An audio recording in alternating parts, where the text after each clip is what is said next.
one thing I didn't think, and maybe they didn't think as well, is that when I was last week on a rental car bus back to the airport, sitting next to Kari Sane, as she, just like myself, were boarding flights away from Monday Night Raw back to our homes, did not think that, just like myself, she also would not be going to Monday Night Raw this past week and would also, like myself, as of this moment, not be employed from the WWE any longer. Now, she was obviously employed. I was never employed.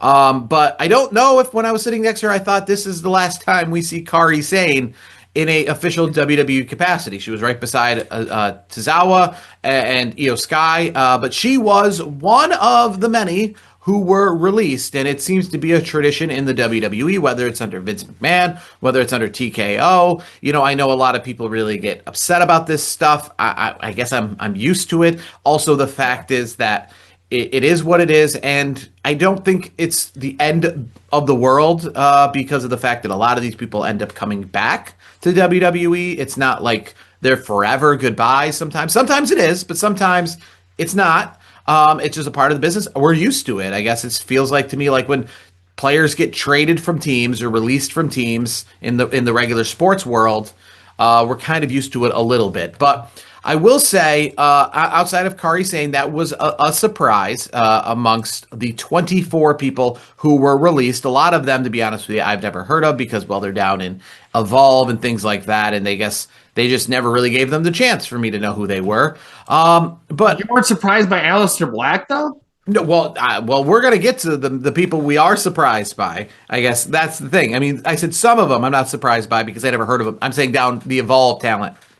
The list of 24 people makes it seem a lot bigger because there's a lot of those Evolve talents that essentially never even got to the NXT level before they were released. Yeah, most of the casual fans don't even know who half these people are, like you said. Yes. So I wonder if that's more of a casualty because they never even got the opportunity. So we don't even know, right? But as for the people we do know, the people on the main roster, I guess the first one I want to start with because this just seems to be par for the course when it comes to releases. I put out a tweet, I think that says it. WWE, in tradition, with the Wyatt family tradition, brings back the Wyatt family, whether it's in this current form or Bray Wyatt, to a big ovation, a big return, and then literally waste them for a lengthy period of time before eventually releasing them. And that seems to be the case now with the Wyatt family themselves on top of just Bray Wyatt in the past, because that's pretty much what they did with him for a while. So what do we make of this? Not just this release of the Wyatt family, the Wyatt Six, if you will, currently, because the entire group got dismantled. And it's funny because I saw little by little like names getting dropped, and as soon as like two names got dropped, it's like the writing on the wall, right? It's like if you didn't hear, if you see Nikki Cross and Joe Gacy got released, then you got to be like, okay, we're all a unit here. Like you might as well just say the Wyatt Six. There's no like, oh, Nikki Cross got released, but Eric Rowan's like, well, I didn't hear my name yet. Like, I mean, you're obviously going with the whole group. It's kind of a package deal. Yeah. I guess what do you make not just of this particular release, but just not even just of the Wyatt Six, but the treatment of the Wyatts in general over the years of just being completely just misused to the point that they always end up here where it's just like, well, what did you expect? Bray Wyatt, if you remember, he made his return at Extreme Rules in the main event. It's a big deal, and then he didn't have another match, most recent Bray Wyatt for him, until Royal Rumble when he was in a pitch black match, and then obviously he was no longer involved in WWE until his passing. But there was other involvements where like he was not in pay-per-views for month after month. And the Wyatt Six, if I'm not mistaken, I don't think in their entire like year-long run, because I think they debuted like after WrestleMania last year, they were on a PLE except SummerSlam. I think they won the tag belts or were in the tag championship match in that ladder match. But for the most part, they were void of being on PLEs. Period. I don't think WWE I think they misused them to a point. But over time in this latest run of the Wyatt Six, I mean, I think the crowd was kind of going mild with it. Unfortunately, like I felt like it kind of ran its course, and I felt like it was a matter of time. So to me, it wasn't, a surprise that they, that the whole unit got the axe, so to speak, from WWE. I felt like the writing was on the wall because there's only so much you can do if you're going to keep doing the Wyatt Six and then Solo and in his MFTs. Like, there's only so much you can do with it. Like, they're not doing anything else. So it to me, it was like, once they finally have this thing blow, pop off and it's done, we get the finish, so to speak. Then what else do you have for them? And obviously, I didn't think there was much for them anyways. It was almost the same thing as on a different back, just kind of being almost like an extra.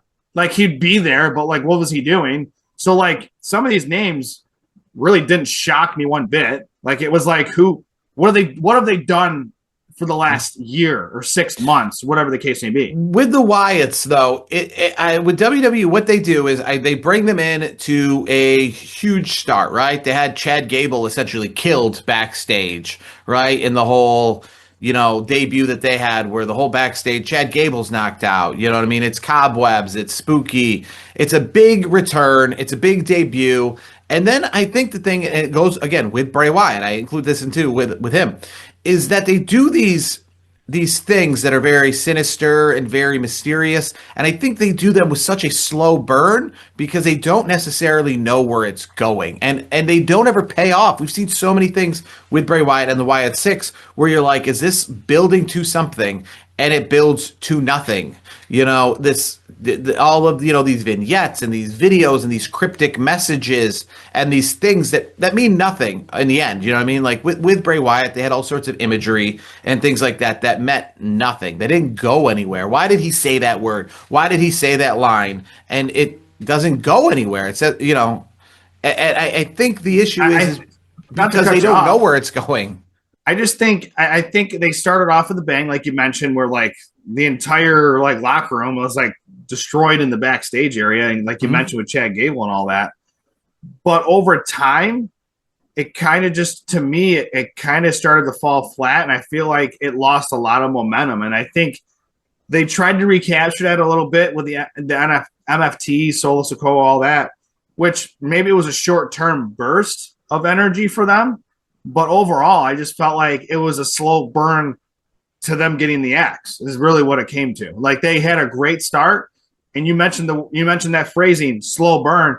I think it was a slow burn for them to get on the chopping block, really, because they haven't really been doing that much. It was like they would do WrestleMania, SmackDown the night before, but let's not put them on the main show. Like, they would be on a lot of SmackDowns the night before, right? SmackDown the night before the Rumble, SmackDown the night before WrestleMania. They were on a lot of those. I guess if I was the Wyatts, and let's say a year comes down, 2 years comes down, they want to hire us back, they want to, bring us back into the WWE fold again, I would really want to sit down and say, what is the plan? Don't just say we're going to come in and be cryptic and cause chaos. I want to know who exactly we're feuding with, why we're feuding with them, and give us, and not just for 2 months, like a real long-term plan. Because again, I mean, they ended up feuding with the MFTs. Was that the whole point? Were they just bringing them back for just a 1 year run? Did they know, hey, we're going to lead up to this, and you're going to face the MFTs, and that's it? Like, because that's, all they essentially did. They got that little tag title run, and, Nikki Cross obviously wasn't part of that tag title run, so what was essentially the purpose of her, other than just being a part of the group? Was she supposed to make a world title run or go after women's championships? It was weird how they put it together, because, like, how many groups, especially in the modern era, other than like maybe the Judgment Day, have a faction where there's a female to fight, to wrestle? A lot of times it's 4 or 5 dudes. It was weird because it was like you had all those dudes in the Wyatt Six, and then you had Nikki Cross. It just didn't make sense. It was weird booking. I just thought overall it was poorly booked from, I wouldn't say the get-go, because the beginning was cool. Like, I think we all agreed. The beginning of the Wyatts are always, cool. It just fell flat over time. That's really the original big, I remember obviously Bray Wyatt when he, not so much the Wyatt family, because I think they utilized them a little bit better. The before Fiend Wyatt family, they utilized them over many years because you had Luke Harper, you had Braun Strowman come in over time. Eric Rowan was a part of that. I think Bray Wyatt originally was kind of by himself.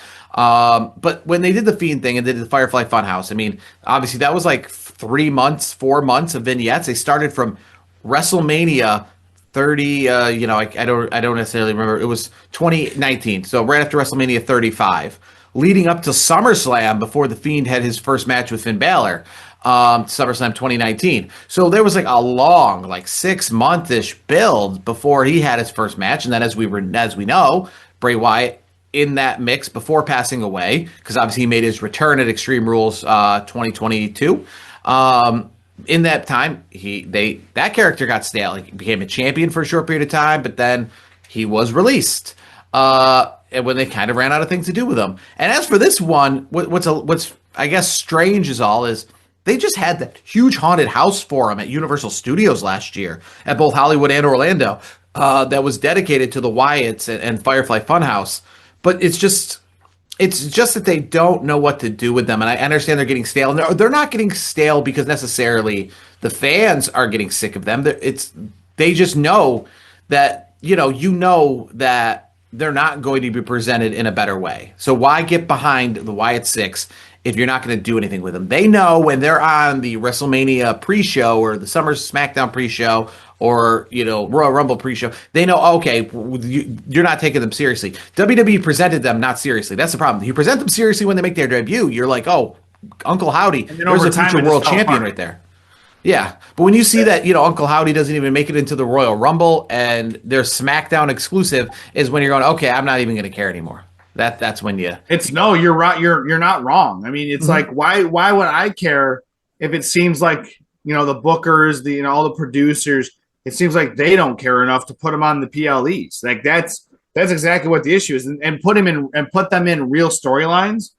And they were kind of doomed from the start. I feel like. Speaking of people that were released, the Motor City Machine Guns released. They had about a year plus run in the WWE. They also became tag champs at one point after like 20 plus years building up to get into WWE from TNA and all those other places. Finally made their debut in WWE. I thought they were great. I thought in the tag world, they were as good a tag team as anything going. Obviously, they feuded with DIY for a little bit of time. But again, it's nothing on them. It's just the fact that I guess WWE doesn't know what to do with them. I don't necessarily know why with them specifically. And they couldn't be involved in feuding with the Vision. They really I know get that great of a reaction though after like their debut though. Like I feel like their pops weren't that great. I mean, you were in the venues of some of these shows where they were at. Were they getting big pops? Well, they were on the Royal Rumble card in that tag team championship match against DIY. So they did make it to the Royal Rumble 2024, 2025. What year? I don't even know. 2025. Yeah. I did not go to the Royal Rumble this past year. The one before that in Lucas Oil. So they got a decent pop. Obviously, it was kind of like a filler match, as anything at the Royal Rumble is that isn't the Rumble. But, again, I think they're a very credible tag team. I think that, they're not looking to get their feet wet. They're not looking to see what they can do.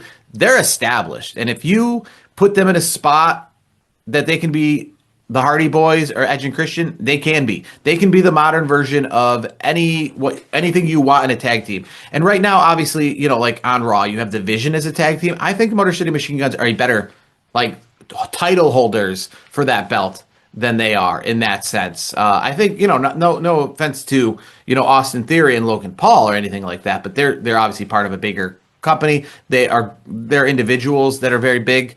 I think if you really want to amp up your tag team division, you should start with like the Motor City Machine Guns. Motor City Machine Guns versus the Street Profits, who obviously just saw make their return to WWE. Yes. I think things like that would be great. That would be great ways, because the thing with the Motor City Machine Guns is they are a tag team, and you got to present them like a tag team. You can't fire one and keep the other and do that kind of thing. TNA has done that, but TNA is, a smaller company. They've also made Bubba Ray Dudley the world champion there.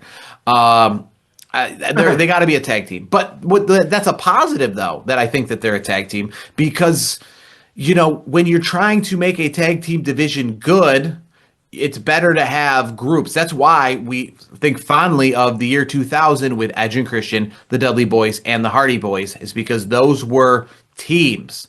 The Hardy Boys, not two people put together, not The Rock and Stone Cold, the 2-man power trip, none of that stuff where it's taking two individuals and putting them together. They are a team. They came in as a team, and obviously now they're leaving as a team. So I think, it's sad to see an actual good tag team leave the WWE in the Motor City Machine Guns being released. And as for maybe permanent goodbyes, that could be a permanent goodbye. Well, here's the thing too. Like WWE looks at things differently than say like the AEWs of the world, because if they're not moving merch or they're not getting the big reactions consistently, WWE is going to move off of it. I feel like I don't even know if they were selling merch. Like I don't even remember seeing any something. They had to sell at least one. Yeah, they got to have something for sure. But like that's the thing, man. Obviously they were still on the roster WrestleMania weekend, and I went to that Superstore, and yeah, they have a lot of merch and for everybody. I didn't see nothing for them, but at the same time, I didn't see anything for the Wyatt Six really either. So there's another thing.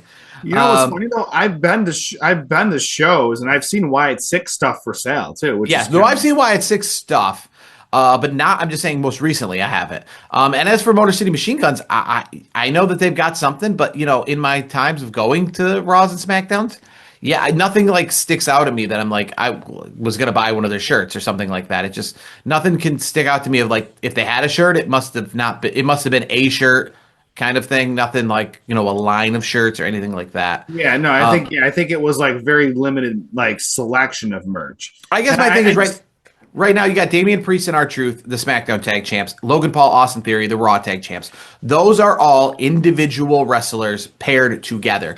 Damian Priest and R-Truth did not get called up together. I think they're merch movers, though, and I feel like they get a more reaction. Like as much as the Motor City Machine Guns have like had a storied career, before WWE, and I thought they had a decent run. In the 1 year they were at the at the entertainment business WWE, I think for them I don't think it clicked. I think some teams like I don't ever think I'll see the Young Bucks in WWE. I just don't think they would translate. I'm not saying translate from a wrestling perspective because that's that'd be crazy to say. Because Motor City Machine Guns can wrestle with anybody.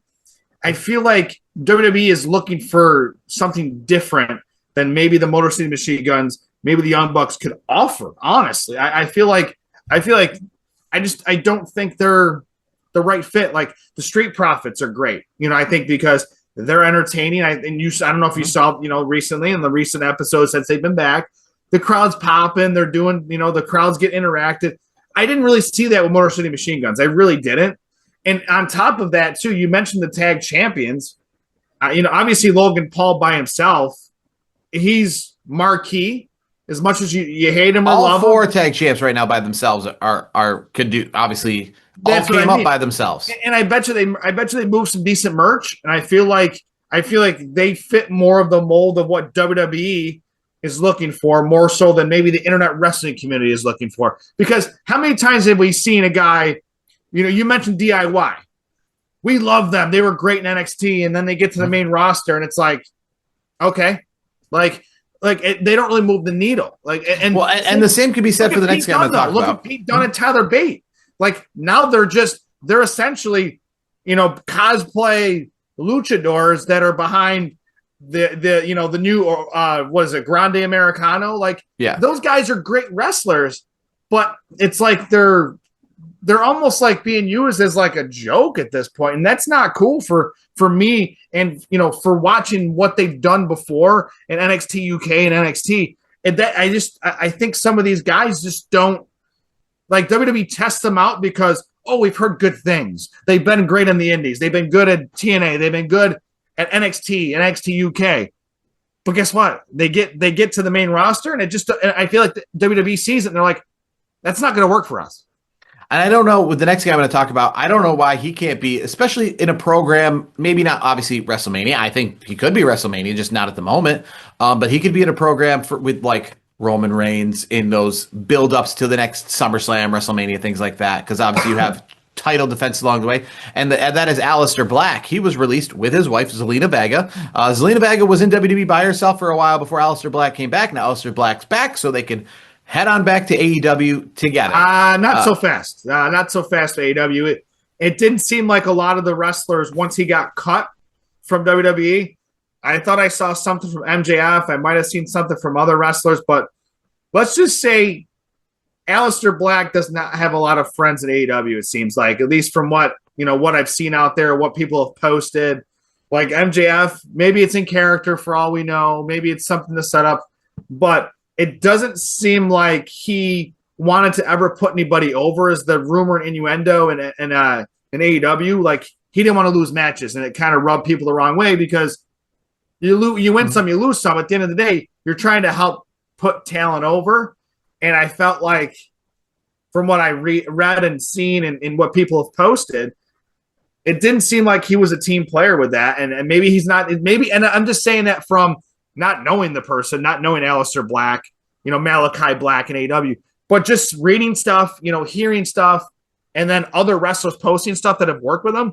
It doesn't seem like AEW might be the place to be. I think it could be TNA, honestly. Why? And TNA, here's the thing with TNA. You mentioned that they're in a predicament, right? Because of the fact that they're affiliated with WWE. So you kind of wonder. But the checks don't come from WWE, though. Correct. But that affiliations matter. And we'll talk about somebody who a lot of people are saying maybe should show up in WWE, but are at TNA, but won't, probably because of the affiliation. We'll talk about that in a second. But Aleister Black, why? Again, superstar in NXT, world champion, main eventer. Why? He's got, I think, a good gimmick. I mean, why couldn't he fit into the Judgment Day? Why couldn't he fit in with something with Finn Balor? Why couldn't he do that? I think he could have been the sinister leader of the Judgment Day. He really could. He could have been the sinister leader of the Judgment Day, or he overthrows say Finn Balor and takes over and says, no, I'm going to run the show now. I some sort of gimmick where he comes in and takes it over, and then Zelina comes with him, and that whole thing. I mean, I think TNA would be a good spot for him. I think he could find a home there, and I feel like he could maybe have a little bit more creative freedom. Or what he could do is, we've seen Cody Rhodes, we've seen Drew McIntyre. They hit the indies for a bit, and retool and figure things out, and maybe they reflect on themselves a little bit, and then come TNA, back better. And he can join the Righteous over there with Vincent. I actually, now that we're thinking about it, it's too late. He's been released. But how about this tag team, right? Very nice, very evil. Danhausen, Aleister Black. You got Danhausen, very nice, the face, loud, the R-Truth of the group.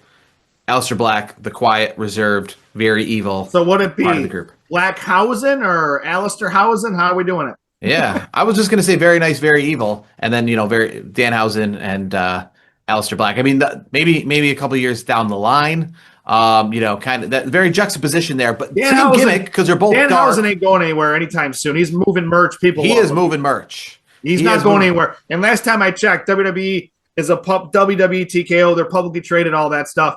Which means if Danhausen's moving merch and making that company money, they're not going to let him go anywhere. Yes.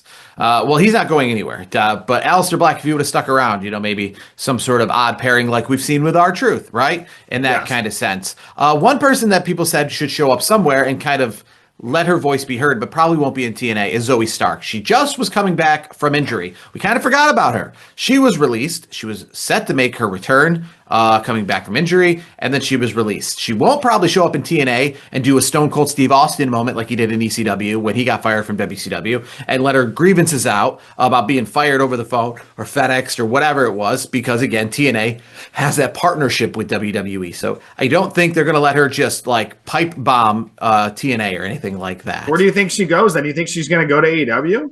Well, I mean, I think she hits. I don't think she's a good fit for AEW. I think she's an indie wrestler for a while. I think she goes to the indies. I think she's just not really. I mean, again, it's hard to tell because AEW, but they kind of take a lot of people that maybe they're former WWE people. I don't think she's a huge name to make that kind of splash in that sense. So I don't know And she just doesn't. But you know what? She has enough cachet because she could be former WWE superstar. Well, yeah, they all can be that. Yeah, that's what I mean though. But for her, like she's got that cachet where she's former WWE. You know, she'd be better on the Indies, dominates the Indies, becomes a killer in the Indies, and then everybody wants her. On the Indies, she can main event shows. In AEW, she can just get lost. So I'd go to Indies, the Indies, and retool just like Aleister Black. Do what Shotzi's doing. Shotzi's killing it. What's that? You got to do what Shotzi's doing. She's killing it. She had like 9 matches WrestleMania weekend. She's moving her own merch. More money too. Yeah. Well, I mean, because again, you get to work as much as you want. So yeah, maybe in WWE you get $5,000 a week, and you only have to wrestle 1 match. And maybe on the Indies you only get $500 a match, but you can wrestle 20 matches and make more in that sense because you make your own money. You can work as much as you want. And people like Shotzi Blackheart, they're doing it. They're working as much as they want. They're selling their own merch. They're taking 100% of the money. Same with there's other Cardona obviously did it. Yeah. And there's so many out there that's the case. Like, I mean, Zack Ryder did it for a long time as Matt Cardona. Like, he made a great living on the Indies, So, I mean, what about, Killer Cross? He's doing some stuff on the Indies. So maybe he's a guy that, again, becomes pardon the word, a killer, on the indie circuit, and then retools and then comes back up and gets a bidding war maybe going with AEW and WWE. Killer Cross, I feel like he had a very vocal fandom that seems to be quieting down a little bit. I know WrestleMania weekend, he probably wasn't as busy as he thought he was going to be in that sense. I hope it can pipe back up. I don't necessarily know what his future plans are, but some other releases, one other release that we'll talk about, Apollo Crews. I think now that would be a good fit for TNA, if you ask me. I obviously know... Yes. Not too controversial. I feel like he would have been one of those people that, as we see a lot of them going back to NXT to kind of retool sometimes when they're not doing anything, Johnny Gargano, for example. I was surprised that maybe he didn't spend a little more time back at NXT when because it's not like the Wyatt Six who were just on SmackDown recently. Like, he hasn't been on the main roster. How do you feel about Andre Chase? He spent like forever in NXT, never got to call up and then got cut. Yeah, I guess that makes a little more sense too, because a lot, it's one of those AAA level things. You're either going to get the call up or you're not. And I think that's more understandable because you go there to get the call up, and they let him stay in NXT a long time. And I guess they just never thought that there was a spot for him on the main roster. They couldn't find a spot. They couldn't find that thing of like, he's going to show up on Raw and he's going to get that big pop. They couldn't see it. They couldn't find it. They couldn't envision it. So they kept keeping him in NXT year after year. People get called up to run SmackDown. He stays down until we find that moment where he's really getting momentum in NXT. And his music's going to hit like Obafemi on Raw and people are going to go crazy. And that like never happened. So they're like, all right, we got to cut our losses here in that sense. So I can understand that a little bit in the sense of, we're just kind of stagnant. And again, this could be better for him because how long are they just going to keep you in NXT? Now, if he leaves, goes to the Indies, he can tear it up. And next time he comes back, he'll bypass, NXT if he makes himself like a Drew McIntyre, Cody Rhodes, and go right to the main roster. There was a guy, crazy, and it's kind of compared to this baseball, a guy who played locally here in Syracuse for the AAA Toronto Blue Jays team, played shortstop, played for like 3 years at shortstop, didn't obviously get any play in the majors, was released, retooled himself, became a pitcher, said he wanted to be a closing pitcher from being a shortstop, spent a couple years obviously changing. That's a huge transition. Next thing you know, he's one of the hottest closing pitchers in Major League Baseball, Sergio Santos. He's playing for the White Sox. And the Blue Jays are paying a ton of money for him in like 2010 to bring him in directly to the majors. So he's in their AAA system for free for many years, not being used. He leaves baseball entirely, changes his whole thing, tools himself up, changes his position, and next thing you know, he's not going to AAA. He's coming right to the big league, and they're paying him a pretty penny to do so. So that's what Andre Chase should do. He should look at this of, hey, I'm just sitting here and comfy and getting a casual paycheck, and it's good, and it keeps the bills paid, but I'm never getting any higher than this. I need to leave here. Really quick, too, I know there's I want to get to some names that we that we saw debut in NXT this week? Any names that pop off for you? I got two that very much pop off. I want to see if we're thinking the same way here. Well, when we move over to NXT right now, we got some debuts because of the fact that we had some big debuts on Raw and SmackDown. We obviously saw Ethan Page, Joe Hendry this past week, making his debut. Ricky Saints, there's some rumors there. Blake Monroe, the list goes on. But we had some debuts. Obviously, NXT, with a bunch of Evolve call-ups, actually brought in a veteran to kind of right the ship so it's not just rookies down the board. In New Japan Pro Wrestling's former heavyweight champion, Evil, making his debut. I don't know if that's how he's going to be in NXT, but I guess what do you make of Evil showing up in NXT, a very established star from New Japan? Yeah, I find it interesting because you have the IWGP heavyweight champion, former champion. Mm-hmm. He's going to NXT and not going right to the big show, so to speak. I thought that was kind of interesting. I think that's interesting because, again, you've just called up so many people, and NXT is at this level now where it is strictly developmental, and it's tough to keep it like it was the Golden Black brand, where it was the brand. Now it's so developmental, and it's tough when you have these call-ups because you go right back to the baseline of rookies. The only thing I would say about Evil in particular is maybe they want to work with him on a few things like they've done. WWE has done with the AEW stars that have come over, which are now getting called up within like less than a year, 18 months. So I wouldn't be surprised if he's there short term, kind of just to WWE wants to feel him out and kind of get an idea of like where he's at, maybe with the English language, see how he transitions from that style to the style of the WWE. And it doesn't hurt that his fiance is the one and only Io Sky. So I think that definitely helps things out just a little bit. The guy that I really want to talk about too is Will Cruz. I don't know if you saw that moonsault. Holy smokes. He looks like another version of Kevin Owens who doesn't have that typical, A plus, look, and he probably wears the t-shirt and things like that. But he does some really cool stuff. I thought his debut was fun.